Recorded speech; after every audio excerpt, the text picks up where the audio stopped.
আমি হলো তাহিরুলের ভাই জহুরুল জামাত ইসলামের। ভালো আছেন?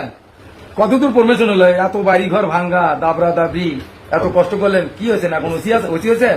ওসি মুজিবুর রহমানের নেতৃত্বে আপনি সহ আমার বাড়ি ভাঙছেন 32 বার। একে চারকোশ প্রমাণ ছবি তুলে খাওয়া আছে। 16টা 28 বার ভাঙছেন, আর 4 বার এত ভাঙছেন আমার পানি খাওয়ার গ্লাসও ছিল না, আমি টয়লেটে যাবো বদনাটাও ছিল না, ভাত আনতে খাওয়ার একটা পাতিলও ছিল না। কথা কি সত্য? আপনারা আমার বাড়ি ভেঙে পারমিশন নিয়ে কি জুতি আছেন? আমরা যদি আপনার তথ্যই এই সময়ে, তাহলে ক্যাঙ্গা হয় কবির গুণ হওয়া ভাই বলেন তো, আপনি পরামর্শ দেন তো। আপনার সঙ্গে কথা বলার জন্য 259 টাকা দিয়ে মিনিটই তুলছি আজকে।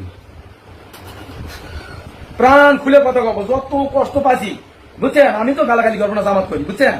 এখন আমার বড় ইচ্ছা আছে আপনার সঙ্গে একটু কোলাগুলি করবো, কোন জায়গায় গেলে হবি সেটারও একটু তথ্য নেওয়ার জন্য আর কি ফোন দিলাম, ওটাও আমার উদ্দেশ্য। আসসালামু আলাইকুম। চমৎকার একটি ভিডিও আপনাদের মাঝে আজ নিয়ে এসেছি। একজন পুলিশ অফিসারের সাথে কথা বলছেন বাংলাদেশ জামাত ইসলামের একজন নেতা, যার বাড়ি 32 বার এই পুলিশ অফিসার ভেঙে দিয়েছিল। তাকে এলাকায় থাকতে দেয়নি, তাকে দেখলেই দাবলাতো। এক কথায় আপনারা জানেন বাংলাদেশে কতটা জুলুম, নির্যাতন, নিপীড়ন জামাত ইসলামের পরে করা হয়েছে। তো সেমটাই কিন্তু তারপরে করা হয়েছিল। তো সেই নেতা হাসিনা পালিয়ে যাওয়ার পর পুলিশকে ফোন দিয়েছেন, সেই পুলিশ অফিসারকে ফোন দিয়ে তিনি বলছেন, আজকে টাকা দিয়ে মিনিট ভরেছি, শুধু আপনার সাথে মন খুলে কথা বলবো। আপনি কোথায় আছেন? আপনার সাথে একটু কোলাকুলি করতে চাই। আপনি এত কষ্ট করেছেন, কি পেয়েছেন? সরকার আপনাকে কোথায় প্রমোশন দিয়েছেন? আজকে আপনি পুলিশ অফিসার হয়েছেন, আপনাকে প্রমোশন দিয়েছেন আমাদেরকে দাবড়ানোর কারণে, বাড়ি ভাঙার কারণে। এখন কি আপনার পরে আমরা কিছু করলে সেটা কি কবিরা গুনাহ হবে? এমন প্রশ্ন বলছেন, সেই পুলিশ অফিসারকে বলছেন যে আপনি ফতোয়া দেন, আপনি বলেন, আপনার কাছে পরামর্শ নিচ্ছি। আমি গালি দিব না, আমি জামাত ইসলাম করি। অসাধারণ কিছু কথা বলেছেন এই পুলিশ অফিসারের সাথে এই জামাত নেতা। আমরা বিস্তারিত তার মুখ থেকে জেনে আসবো। আমি হলো তাহিরুলের ভাই জহুরুল জামাত ইসলামের। ভালো আছেন? কতদূর পারমিশন হলো? এত বাড়ি ঘর ভাঙ্গা, দাবরা দাবি, এত কষ্ট করলেন, কি হয়েছে? এখন ওসি হয়েছেন?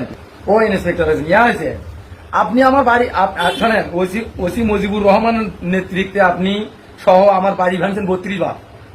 একে চারকোশ প্রমাণ ছবি তুলে খাওয়া আছে। 16টা 28 বার ভাঙছেন, আর 4 বার এত ভাঙছেন আমার পানি খাওয়ার গ্লাসও ছিল না, আমি টয়লেটে যাবো বদনাটাও ছিল না, ভাত আনতে খাওয়ার একটা পাতিলও ছিল না। কথা কি সত্য? হ্যাঁ, দিনের বেলা তো দাবড়াইছেন, আপনার অত্যাচার তো মানে বসে থাকতে পারেন, সেটা ঠিক আছে। রাতের ভাঙার কথা বলছি, আমার বাড়িতে 32 বার ভাঙছেন প্রশাসনিক মহল, তার ভিতরে আপনি ছিলেন, ওসি মুজিবুর রহমান সাহেব ছিলেন। আপনারা আমার বাড়ি ভেঙে পারমিশন নিয়ে কি জুতি আছেন? আমরা যদি আপনার তথ্যই এই সময়ে, তাহলে ক্যাঙ্গা হয় কবির গুণ হওয়া ভাই বলেন তো, আপনি পরামর্শ দেন তো। না, আমি আপনার আজ ওসি মুজিবুর রহমানের সাথে কথা বললেন, আপনার সঙ্গে কথা বলার জন্য 259 টাকা দিয়ে মিনিটই তুলছি আর কি। প্রাণ খুলে কথা কব, যত কষ্ট পাচ্ছি বুঝছেন। আমি তো গালাগালি করবো না, জামাত করি বুঝছেন। যে মনে কোনোদিন গালিয়ে নেই, গাইলাবো না আমার। জি, সেটা বকসাদার সাথে এখন কথা কয়েছেন, কথা কয়েছেন না তার আগে আটকিচ্ছেন কে ভাই? মিশে কথা করছেন কি? তো নিগেল কথা আটকিবি কে? আসো, আপনারা এতই উৎসাহ ছিলেন আওয়ামী লীগ সরকারের পক্ষে, মুসোর নাম শুনলে আমিও দৌড়েছি। এখন আমার বড় ইচ্ছে আছে আপনার সঙ্গে একটু কোলাগুলি করবো, কোন জায়গায় গেলে হবি সেটারও একটু তথ্য নেওয়ার জন্য আর কি ফোন দিলাম, ওটাও আমার উদ্দেশ্য। বলা বেঁধে আসবেন না? না, কোলাগুলি দরকার, কারণ আপনাদের এখানে দৌড়েছি।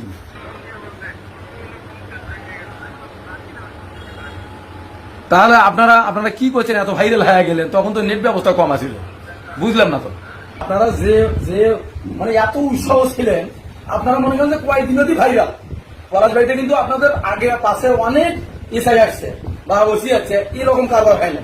পাশাপাশি আপনি কি করেন? অবশ্যই পরিবেশনের আশায় এই ঘটনাগুলো ঘটাতেন। আপনি এখন হয়ে গেছেন ওসি, এখন আমার দায়িত্ব সেটা বলি তার সাথে কথাবার্তা বলে আগে কি বানানো, কি বুঝলেন? জি জি জি। সুপ্রিয় দর্শক, আপনারা জানেন বাংলাদেশ জামাত ইসলামের পরে কতটা নির্যাতন, নিপীড়ন করা হয়েছে। বাংলাদেশে সব থেকে বেশি নির্যাতন, নিপীড়ন করা হয়েছে বাংলাদেশ জামাত ইসলামের পরে। বাংলাদেশ জামাত ইসলামের আমির ডাক্তার শফিকুর রহমান তিনি বলেছেন, আজ আওয়ামী লীগের পরে যদি কোনো দলের প্রতিশোধ নেওয়া উচিত তাহলে জামাত ইসলামের 1 নম্বরে। কারণ বাংলাদেশ জামাত ইসলামের পরে এই আওয়ামী লীগ সরকার যে অন্যায় করেছে, জুলুম করেছে, নির্যাতন করেছে, ফাঁসি দিয়েছে, চোখ উপড়ে ফেলেছে, শত শত জামাত শিবিরের নেতাকর্মীদেরকে হত্যা করেছে। জামাত ইসলামী যদি প্রতিশোধ নেয়, আওয়ামী লীগের অস্তিত্ব থাকবে না।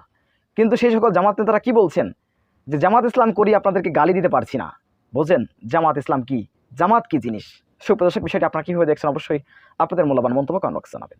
সবসময় সত্য নির্ভর তথ্য পেতে স্বাধীন বাংলা ইউটিউব চ্যানেল সাবস্ক্রাইব করে আমাদের সাথে থাকুন। আসসালামু আলাইকুম রহমতুল্লাহি ওয়া বারাকাতুহু।